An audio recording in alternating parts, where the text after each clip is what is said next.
ఇండస్ట్రీలో ఎవరినైనా అప్రోచ్ అయ్యారా? అసలు ఇట్లా నేను అవ్వాలనుకుంటున్నానని గానీ, ట్రై చేయడం గానీ, రైట్. చేసినప్పుడు మీకేదైనా వ్యతిరేకత రావడం గానీ, వాళ్ళ దగ్గర నుంచి రిసీవ్ చేసుకోవాల్సినంతగా రిసీవ్ చేసుకోకపోవడం గానీ, అలాంటి ఏమైనా సిట్యుయేషన్స్ ఫేస్ చేశారా? అంటే రిసీవ్ చేసుకొని సిచ్యువేషన్ ఫేస్ చేశాను. బట్ దాని గురించి నేను ఇప్పుడు చెప్పాలనుకోవట్లేదు. ఎందుకంటే ఆల్రెడీ చెప్పాను అది. అది తర్వాత ఆ పర్సన్ రియలైజ్ అయ్యి కాల్ చేసి సారీ చెప్పారు. దట్ ఈజ్ ఓవర్ కాబట్టి నేను మళ్ళీ రిపీట్ చేయాలనుకోవట్లేదు. బట్ ఒకటేంటంటే 2018లో నేను అలీ అన్నని కలిశాను. ఇంటికెళ్ళి కలిశాను. నేను సరిగ్గా కన్వే చేయలేకపోయాను ఆయనకి. తర్వాత రియలైజ్ అయింది ఏంటంటే ఆ టైంలో నేను ప్రోడక్ట్ ఫోటోగ్రఫీ నేర్చుకుంటున్నా హ్యామ్స్టెక్ నుంచి. ఆ టైంలో నేనేమన్నానంటే నాకు ఇండస్ట్రీలో ఇంట్రెస్ట్ ఉందన్న ఆ, అని చెప్పే ముందు నేను ఫోటోగ్రఫీ నేర్చుకున్నా అని చెప్పా. సో దాంతో ఆయన కన్వే ఏమైందంటే కెమెరామెన్గా అవ్వాలని ఉందని అనుకున్నారు. ఓకే. సో నేను రికమెండ్ చేస్తానమ్మా 4-5 అన్నారు. నేను ఇప్పుడు బిజీగా ఉన్నా మళ్ళీ మాట్లాడదాం అన్నారు. అది అక్కడితో అయిపోయింది. నేను మళ్ళీ అప్రోచ్ అవ్వలే. రీజన్ బీయింగ్ ఆ తర్వాత నేను యూకే వెళ్ళా. ఓకే. ఒక 2 months అట్లా అక్కడ ఉండి స్టూడెంట్ ఎక్స్చేంజ్ ప్రోగ్రామ్ మీద ఫోటోగ్రఫీలో వెళ్ళాను నేను. ఆ తర్వాత నా పోర్ట్ఫోలియో బిల్డ్ చేసుకోవడం, వాటిని స్టేట్ ఆర్ట్ గ్యాలరీలో పెట్టడం, ఇవన్నిట్లో ఉండేసరికి నేను అన్నని కలవలేకపోయాను. అన్న కూడా బిజీగానే ఉంటారు, చాలా బిజీ. నేను ఆ టైంలో నేను నా వరకు కొంచెం బిజీగా ఉన్నా, అందుకే కలవలేకపోయా. ఓకే.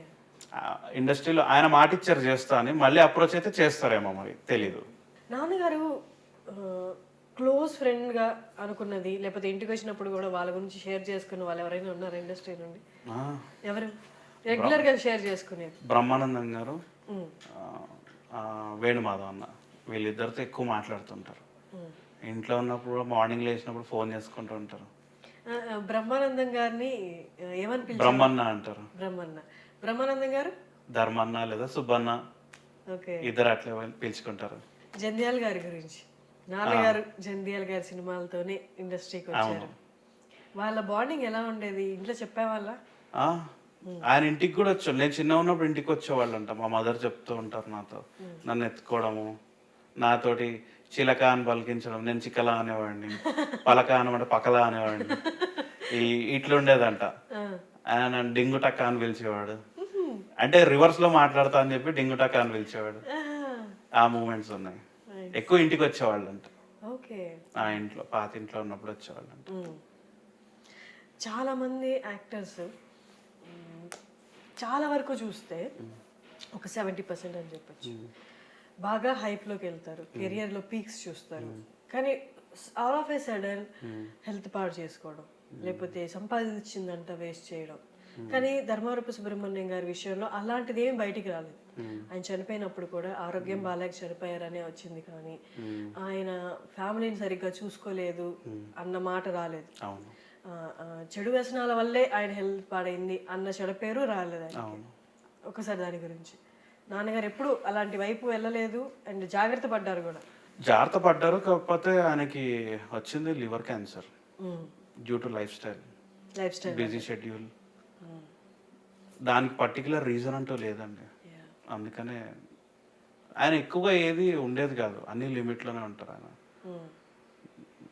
So life style.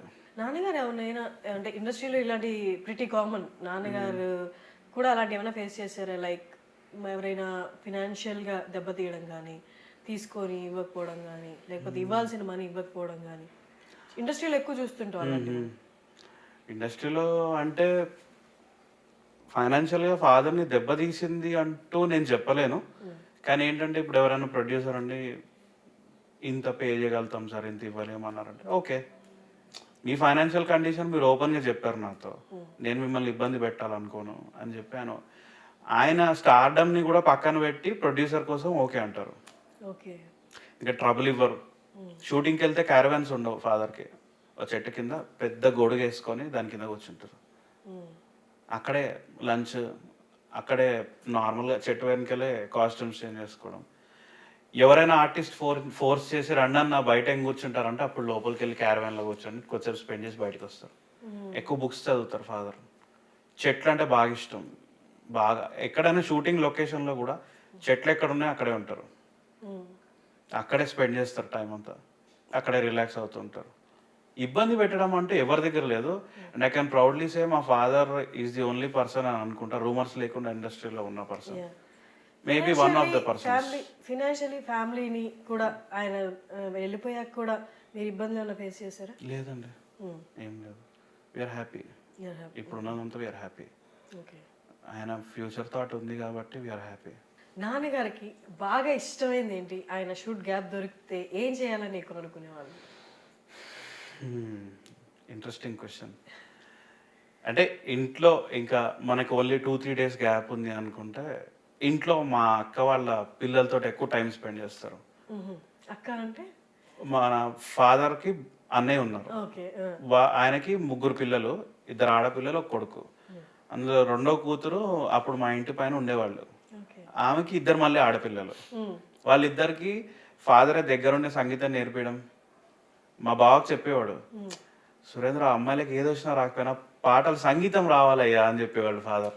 నా ముందు ఎన్నిసార్లు చెప్పారో. అంటే అదేంటి మావయ్య గారు అంటే, నీకు తెలియదయ్యా నేను చెప్పేది విను అంటారు. ఆయన వాళ్ళతో పాడించుకోవడం బాగా ఇష్టం. చిన్నపిల్లలు, అందులో ఆడపిల్లలు అంటే బాగా ఇష్టం. ఆయన ఎట్లా ఫన్ జనరేట్ చేసుకుంటారంటే, చాలాసార్లు చెప్పాను, మళ్ళీ చెప్తాను. వాళ్ళు స్కూల్ నుంచి వచ్చే టైంకి ఈయన ఏం చేస్తారంటే, ఇంట్లో ఉన్న ప్లాంట్స్కి చాక్లెట్స్ కట్టేసి వాళ్ళు వచ్చేసరికి, మా ఇంట్లో ఈరోజు చాక్లెట్స్ పూసాయి తెలుసా అమ్మ, మీ ఇంట్లో పూస్తాయా అంటారు. వాళ్ళు అదేంటి తాతయ్య అట్లెట్లా అంటే, అది అంతే అమ్మా నేను చెప్పాను కదా అవుతుంది అంటారు. అయిపోతుంది, వాళ్ళు చాక్లెట్స్ తీసుకొని వెళ్తారు. కిందికి రాగానే ఈయన సెల్ఫ్ డ్రైవ్ చేసుకొని వాళ్ళని తీసుకొని బేకరీకి వెళ్ళి కొనిపించడం అన్నీ చేసేవాడు. ఈయన బాగా ఎంజాయ్ చేస్తారు పిల్లలతోటి. ఇంకా మీ సొంత ఊరు గురించి, వారికి సొంత ఊరికి వెళ్ళడం అంటే ఇష్టం. ఒకసారి దానికి వెళ్తారు. ఒక 1 week అట్లా గ్యాప్ దొరికింది, 10 days దొరికింది అంటే ఆయన డ్రైవ్ చేసుకుంటూ వెళ్ళిపోతారు. అక్కడ పొలం ఉంటుంది, అందులోకి వెళ్ళి టైం స్పెండ్ చేస్తారు. ఫ్రెండ్స్ అందరితో మాట్లాడుతుంటారు. అక్కడికి వెళ్ళి మోస్ట్ ఆఫ్ ద టైం అక్కడే స్పెండ్ చేస్తారు. ఆ 1 week అంతా ఎక్కువ ట్రావెలింగ్ చేయకుండా అక్కడ రిలాక్స్ అవుతారు. మేబీ ఆ 1 week అక్కడ స్పెండ్ చేయడానికి ఆయన బ్రేక్ తీసుకుంటారేమో. ఆయన ఊరంటే బాగా ఇష్టం ఆయనకి. ఆయన వస్తున్నారని అక్కడ వాళ్ళకి ముందు రోజే తెలుస్తుంది. ఎట్లా తెలుస్తుంది తెలియదు, వాళ్ళందరూ వచ్చేస్తారు. మీరు ఎంత చెప్పకూడదు అనుకున్నా కూడా తెలుస్తుంది. అది ఎట్లనో తెలియదు, అందరూ వచ్చేస్తుంటారు. ఆయన ఊరు వచ్చేసి కొమినేని వారిపాలెం. అది హైదరాబాద్ నుంచి ఒంగోలుకి వెళ్ళే దారిలో ఉంటుంది. సింగరకొండ ఉంటుంది. సింగరాయకొండ అనేది ఒంగోలులో ఉంటుంది. సింగరకొండ అనేది అద్దంకి దగ్గర. సింగరకొండ నుంచి ఒక 5 to 10 kilometers యువతలే ఉంటుంది.